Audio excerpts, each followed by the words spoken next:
So, you're ready to gig and have your first gig coming up?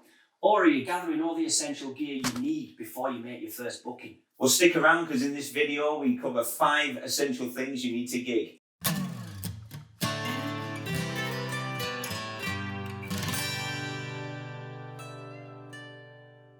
Hello and welcome to Tickety tips and reviews. On this channel we share good, reliable information that we've gathered over many years of being working musicians. So if you find videos like this helpful, then please don't forget to smash the hell out of that like button. And also don't forget to subscribe. Alrighty, let's crack on with the video. Hell yeah. Step number 1. So step number 1 is getting to know your gear. So before we even gig, what we need to do is we need to maybe rent out a practice room, a village hall, somewhere where you can set up your PA system and your mics, make sure everything's working and get to grips with your gear. So yeah, there's nothing worse, is there, than turning up to a gig and not knowing how to use any of your gear. I mean, you're going to look like an absolute amateur. Trying to set up, you don't know how to use a PA, you don't know how to use the mixer, you've maybe got a new amp, a new pedal board. You know, that's just you. You know, you've got to consider that there may be a bass player and a drummer as well, who also doesn't know what they're doing, essentially, when setting up for a gig. Yeah.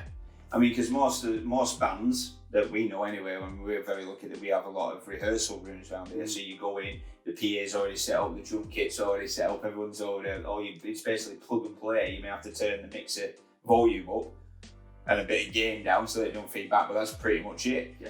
You've got to know your gear inside out. We've fallen for this, haven't we? A few times got a new pedal and then we don't know how to work it and you end up throwing it back in the bag because you think, well, what a waste of money that were. It happens, so you've got to get to know your gear. So if you don't follow this tip and you do go in blind to a gig, you know, you're going to be climbing over each other on a sound level. And eventually, what you may do, if you don't get this resolved quickly, is you're going to start seeing people quickly drinking up and leaving. Yeah. It's a nightmare because I know it's true. We've experienced it. We have. And that's exactly why we're sharing these tips with you, so you don't have to go through the pain that we have. Done that, turning the PA up, can't figure it out, it's squealing, everyone keeps going, ooh, and you can hear them. And they just quickly, I'd do exactly the same. I'd say, come on, drink up and we'll go somewhere else. Yeah, they start giving you grief as well. They do. You know. So, don't do that. No, don't do that. You don't want to be like, we play to empty bars and all sorts, you don't want to do that. Yeah, so long story short, don't just practice a set, practice a setup too. You want it looking and sounding right for you. Yeah, I mean, when you turn up, obviously this will ensure that you'll have a slick setup, you can get it sounding good, you've got a good sound check, and it'll entice people in. You know, it'll create some excitement before you kick into the first song of your show. Exactly. The more professional you look, the better it looks for the crowd. So has anyone else felt the dread and deep worry about people, you know, trying frantically to set up your gear as people are leaving because you really don't know what you're doing? And if so, please smash the hell out of that like button and show a bit of support. Step number 2. Okay, so working forward from step 1, you now know the amount of equipment you need to be able to perform a gig. So therefore, you need a gig checklist.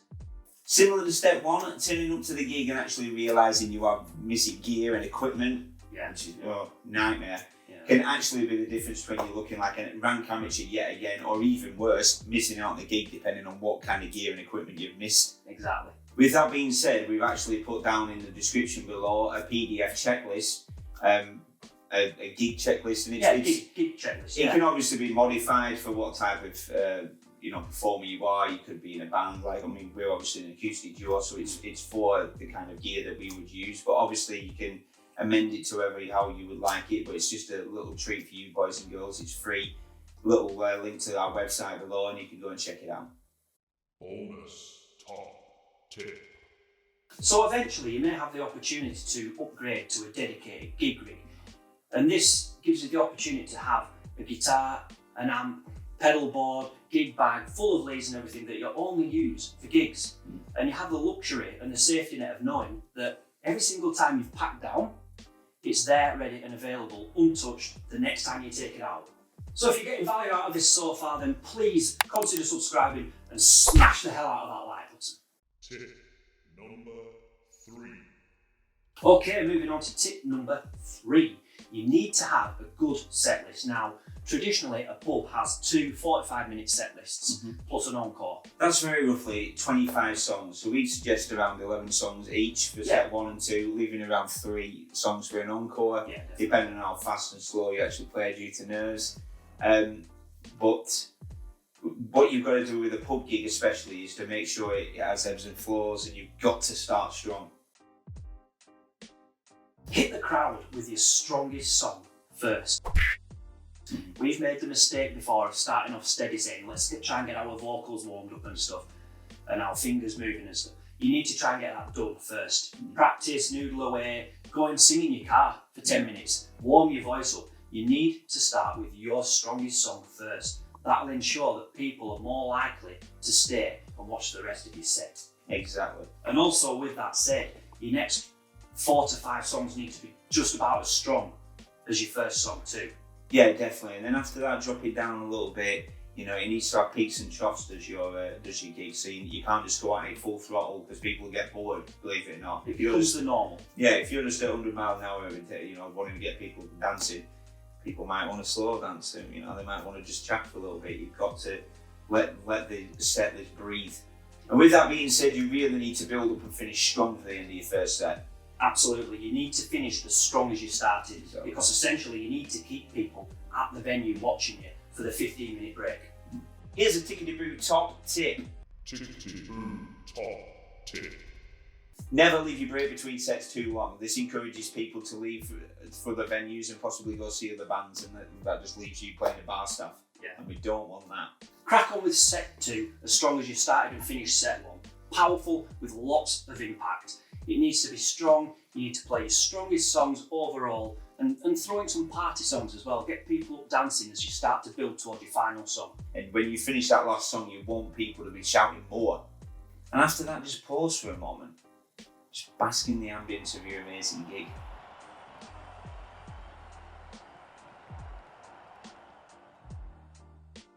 And then kick back in with the encore and give them what they want. Finish really, really strong and leave them wanting more. All right, second top tip. Tickety top tip.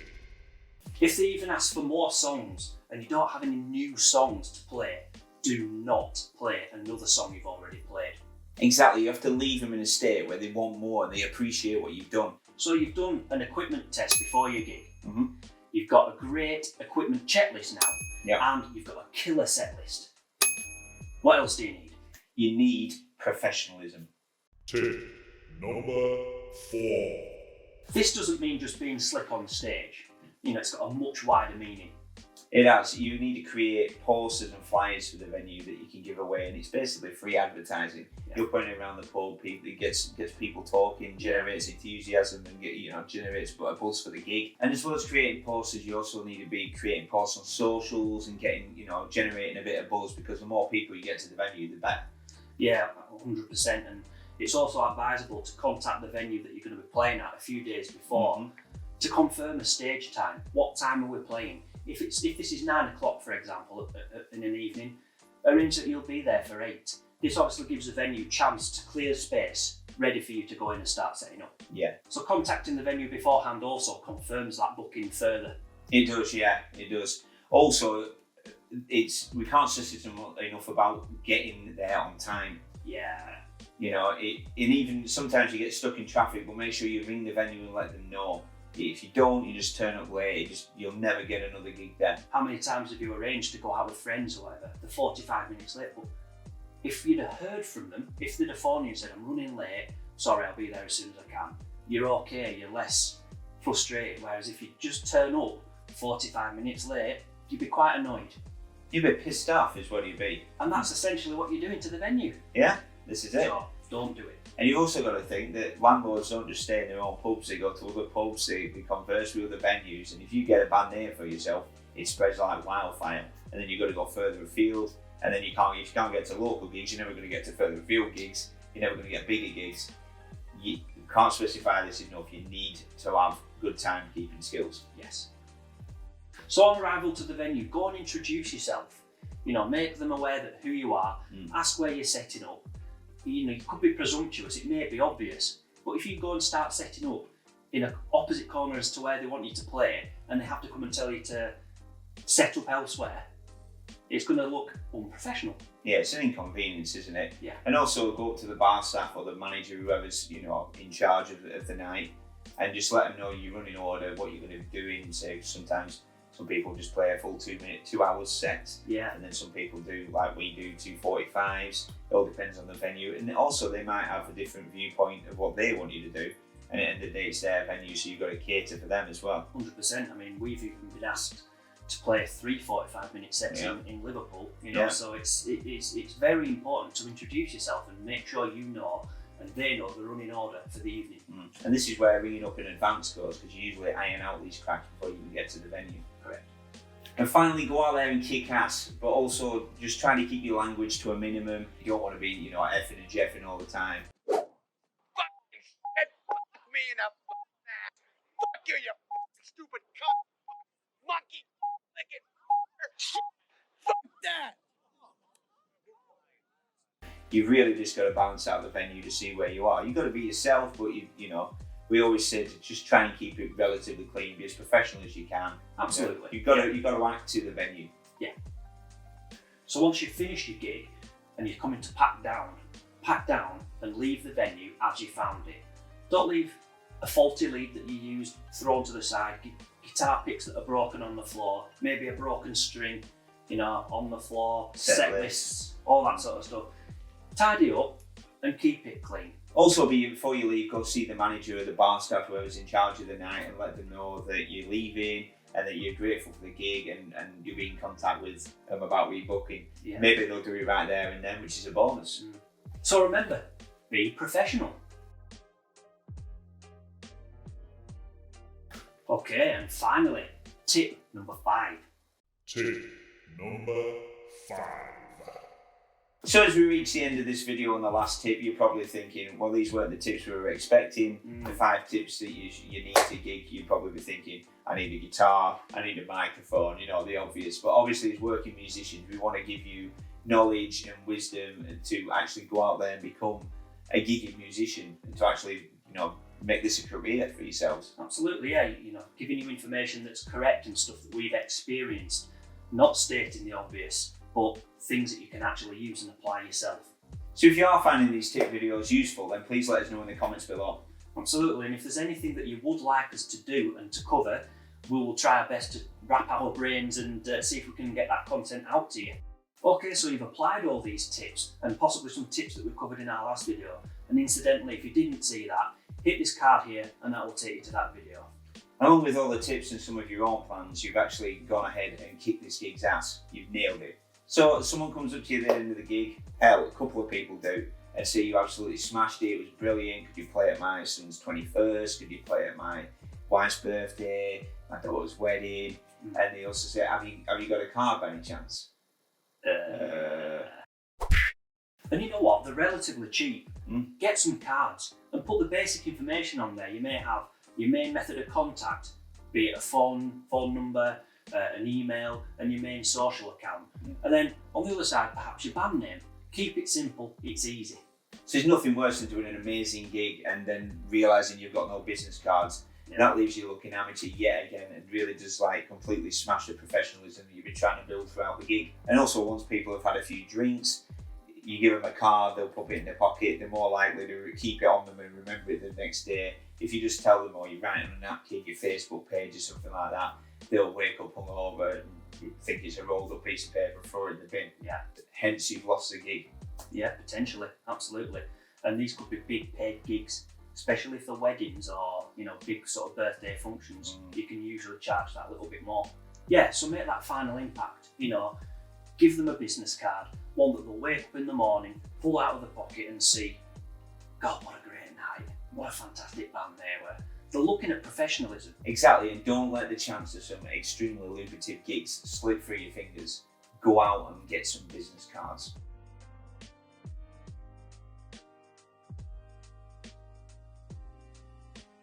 Well, there we have it. We've really enjoyed making this video and we really hope that you've got some value from it.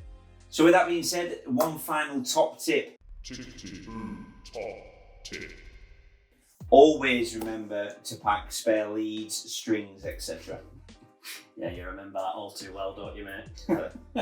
Oh, I do. Yeah, we played a wedding, and I think it was our first wedding. Yeah. And we had to play the song. We had to learn the wedding dance song, and I forgot leads. I forgot both microphones. I forgot my capo, which half the sets. Essentially half the rig. Half the rig, yeah. To get my wife at 9 o'clock at night to drive for an hour to drop off some leads and that. Never did it again. So this is why this checklist that we've got down below is extremely useful. So please don't forget to go onto the website and hit the link. So once again, we'll be uploading a whole load more videos just like this one that hopefully you will find useful. So please don't forget to subscribe to our channel, smash the hell out of that like button. Oh yeah. And hit that bell icon to be notified every single time we make an upload. So if there's any more topics and tips you'd like us to cover, please let us know in the comments below. Absolutely, and until then, stay professional. Thanks for watching this video. I'm Phil. I'm Rob. And we're Tickety Boo. We hope you are too.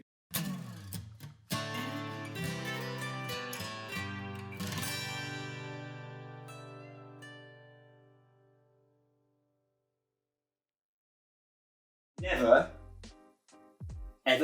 ever felt so low. So you're gonna get me out of this black hole. Get out. If you find this content helpful, then don't. If you find this content helpful, dance it out. So if you find this content helpful, don't forget to press the like button. Subscribe. Here's a Tickety Boo top tip: never leave the scene of a crime without wiping down your fingerprints first came out.